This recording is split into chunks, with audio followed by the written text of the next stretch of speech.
फातिमा साहबा, क्या है प्रोग्राम किस्मत? जी अयूब साहब, अब हमारा सेगमेंट है पब्लिक सब जानती है, तो आज देखते हैं पब्लिक के पास कौन से सवाल हैं आपके लिए। जी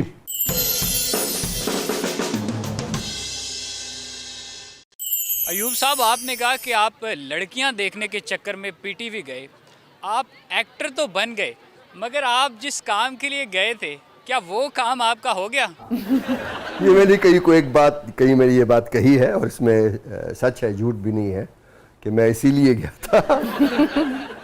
मैंने जैसे कहा, मैं बड़ा आशिक मिजाज आदमी था मैं, तो मैं गया उसी के लिए। उनका क्या बना अल्लाह बेहतर जानता है, तो अभी कई नानियाँ दादियाँ होंगी वो।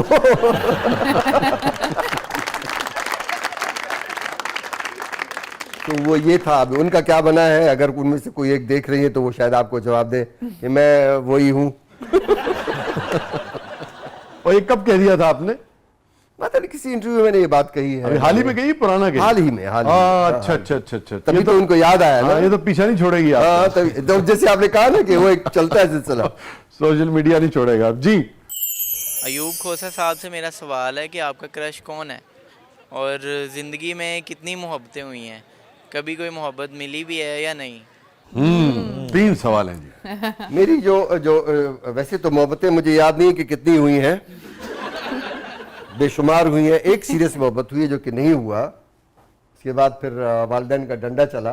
एक सीरियस मोहब्बत हुई मगर आप उसे हासिल नहीं कर सकते? नहीं कर सकता। अच्छा ठीक है। तो फिर वालिदैन का जो है ना वो डंडा चला, तो फिर मैं डंडे के सामने बेबस था। मैंने कहा ठीक है, क्योंकि मैं अपने वालिदैन से जो है ना वो बहुत ज़्यादा बेपनाह मोहब्बत मेरी थी, है भी, तो उनको फिर मैं इनकार नहीं कर सका। जैसे जैसे ना सर तस्लीम खम किया। हाँ बिल्कुल, वाह। तो ये था। और क्रश वो पूछ रहे जी कौन था आपका? क्रश इसी को कहते हैं ना, पहली हाँ। था भाई, वो यही वो नहीं होता कि जानने वाले। अभी तो आते जाते दो किस्सा चलता रहता। बदले मतलब आप शायरी कैसे करेंगे? बदले नहीं, मेरे पे मेरे पे मतलब आप सोचेंगे कैसे? देखिए, इसके बगैर तो आप कुछ कह भी नहीं सकते। देखिए, अगर आप नेचर से प्यार करते, कुछ चीजें हैं जिसको आप अलग नहीं कर सकते, नेचर से अलग नहीं कर सकते। जहां आपने उनको अलग कर दिया तो समझ लो एक खला पैदा हो जाता है, एक उसमें एक अजीब सी एक वो आ जाता है, तो उसको आप अलग नहीं कर सकते। जी अयूब खोसा साहब, मुझे आप थोड़ा सा ये बताइएगा कि जिस तरह की आपकी पर्सनैलिटी है, तो अगर हम ड्रामे के अंदर जैसे देखते हैं कि जो बच्चे हैं वो सो नहीं रहे होते तो माएँ उनको डराती हैं कि जी आप सो जाएं, अयूब खोसा साहब आ जाएंगे। क्या रियल लाइफ में भी ऐसा होता है? ये बात सही है कि कहीं कहीं बच्चों को जो है ना माओ ने जरूर डराया है। तो ज़ाहिर माएँ पहले खुद डरी होंगी तो बच्चों को डराया होगा ना। तो उन्होंने इस तरह से हुआ है, लेकिन लोगों ने मुझसे प्यार भी बेइंतहा किया है, बेइंतहा प्यार किया। तो सच और ये भी प्यार ही का एक रूप होता है ना आर्टिस्ट से, तो उसके कैरेक्टर बच्चों को डराने के लिए कुछ तो होना चाहिए। आजकल तो बहुत कुछ है, तब तो हम सिर्फ इक्का दुक्का लोग थे। अभी तो डराने के लिए बहुत कुछ है। हसीन आदमी से डराया जाता था। जी अयूब साहब, अगर आप एक्टर ना होते तो क्या होते? ख्वाहिश तो थी बड़ों की कि मैं कोई ब्यूरोक्रेट बनूं और मुकाबले का इम्तहान पास करूं, लेकिन शायद मैं इतना कोई अच्छा पढ़ाकू बच्चा था नहीं। को तीसरी चौथी जमात तक तो मेरी पोजीशन आती रही क्लासेस में, नंबर 1 पे, नंबर 2 पे, नंबर 3 पे, मैं ऐसा से आता रहा। उसके बाद जैसे जैसे मैं बड़ा होता चला गया, वैसे वैसे मैं निकम्मा होता चला गया। वजूहत वही है। तो बस फिर शायद मेरी जो तवज्जो थी वो कोई बहुत ज़्यादा उसकी तरफ नहीं गई, एकेडमिक्स की तरफ नहीं थी। हाँ, नहीं गई। मतलब फिर मीडियोकर सा, मतलब कोई बहुत ज़्यादा इंटेलिजेंट भी नहीं, बहुत ज़्यादा डफ भी नहीं, लेकिन डफर भी नहीं, लेकिन दरमियान में कहीं कहीं कुछ सा। तो अगर मैं ना होता तो कहीं कहीं कोई रिटायर्ड सेक्रेटरी, मेरे बहुत से दोस्त कहीं बने रिटायर्ड सेक्रेटरी। मैं जाके देखता हूँ मेरे कुछ क्लास फेलोज, तो कोई सेक्रेटरी रिटायर हुआ, कोई अच्छे लेवल पे कहीं। तो मैंने जाके देखा, मैंने कहा यार अगर मैं इस तरफ जाता ना तो मैं तुम लोगों की तरह खड़ूसी होता। ये अल्लाह पाक ने, मैं कहा बोलते दोस्तों को, मैंने कहा सारे दिन फाइल में लगे हुए हैं, सारे दिन फाइल में लगे हुए, ये हुआ ये हुआ ये हुआ ये हुआ, या पैसा बनाने में लगे हुए हैं, तो ये अल्हम्दुलिल्लाह इससे बच गए। ये फरमाइए, आपका कौन सा काम, आपकी वालिदा को आपने बहुत जिक्र किया, जब भी आपने जिक्र किया आपकी आंखों में एक चमक आई ना माँ का जिक्र करते हुए, तो कौन सा काम आपका आपकी वालिदा को सबसे ज़्यादा पसंद रहा? मुझे जाहिर है माँ है ना, तो वो इस तरह का कैरेक्टर जो है ना उसको अच्छा नहीं लगता। नेगेटिव अच्छे नहीं लगते, अच्छे नहीं लगते। पॉजिटिव कैरेक्टर जो उनको कभी जिक्र करती होंगे, हाँ वो बहुत अच्छा जहाँ पे किया। उसके चेहरे पे मुस्कुराहट आए। अच्छा, वो कहते कोई ऐसा काम करो कि जिसमें मुझे खुशी मिले, मतलब मुझे मेरे चेहरे पे मुस्कुराहट हो।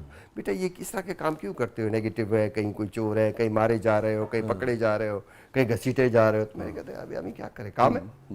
तो मेरे अब क्योंकि वो जो मैंने जैसे बताया यूट्यूब चैनल जो है, और अब वो आदमी को हाँ वो देखिए आप, हाँ। वो अब वो बहुत अच्छा लगता है। वो बड़ा, क्योंकि उसमें मैं नेगेटिविटी तो है नहीं, मैं बड़े पॉजिटिव उसके साथ मैं वो काम करता वो तो हूँ। असल है ना आपका एक हाँ तरह वो से, बिल्कुल ऐसे, बिल्कुल आपकी ऐसे, मामूलात है। बिल्कुल ऐसे। जी, आप माशाल्लाह इतने बहुत बड़े एक्टर हैं आप, ठीक है, आप इतने आपने आर्टिस्ट के साथ वर्क किया है, तो आजकल आप बहुत कम टीवी पे नज़र आ रहे हैं, कहीं आपकी मूवी भी नहीं आ रही, तो आपकी बीवी इजाज़त नहीं दे रही है, कोई और वजह काइंडली बताएं, ऑडियंस जो है ना वो देखना चाहती है आपको दोबारा। नहीं, बेगम तो कभी भी उसने मुझे मना नहीं किया। ऑब्वियसली ज़ाहिर मेरा काम है, ना बेगम ने मना किया, ना बच्चों ने मना किया, ना वालिदैन। अबू ने शुरू में एक दफ़ा मना किया था, लेकिन जब काम मैंने अच्छा किया तब अबू ने कहा कि अगर तुम अच्छा कर सकते हो, इज़्ज़त के साथ कर सकते हो, इज़्ज़त आबरू के साथ करो तो बेशक करो।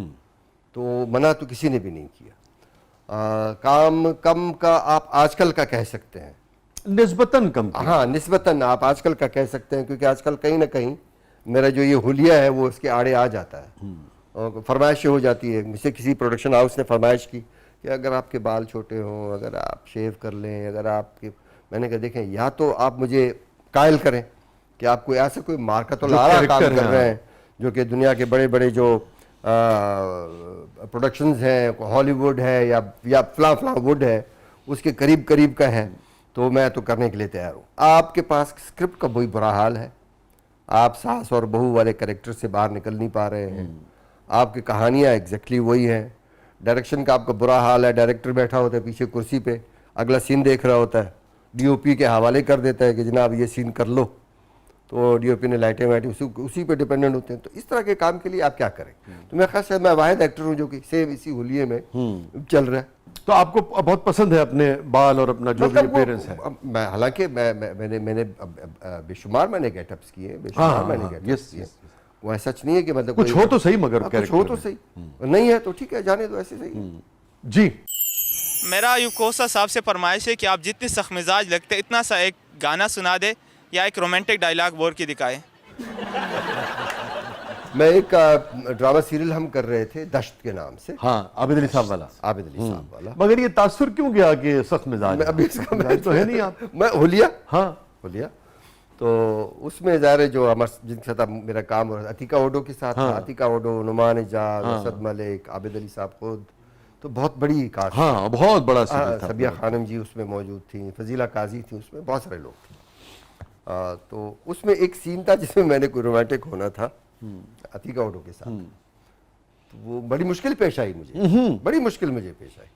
तो मैं वो शायद दूसरा से मैं, देखिए हम जो बलोच है ना, हमारे को रोमांटिसिज्म का जो एक मयार है वो कुछ और है।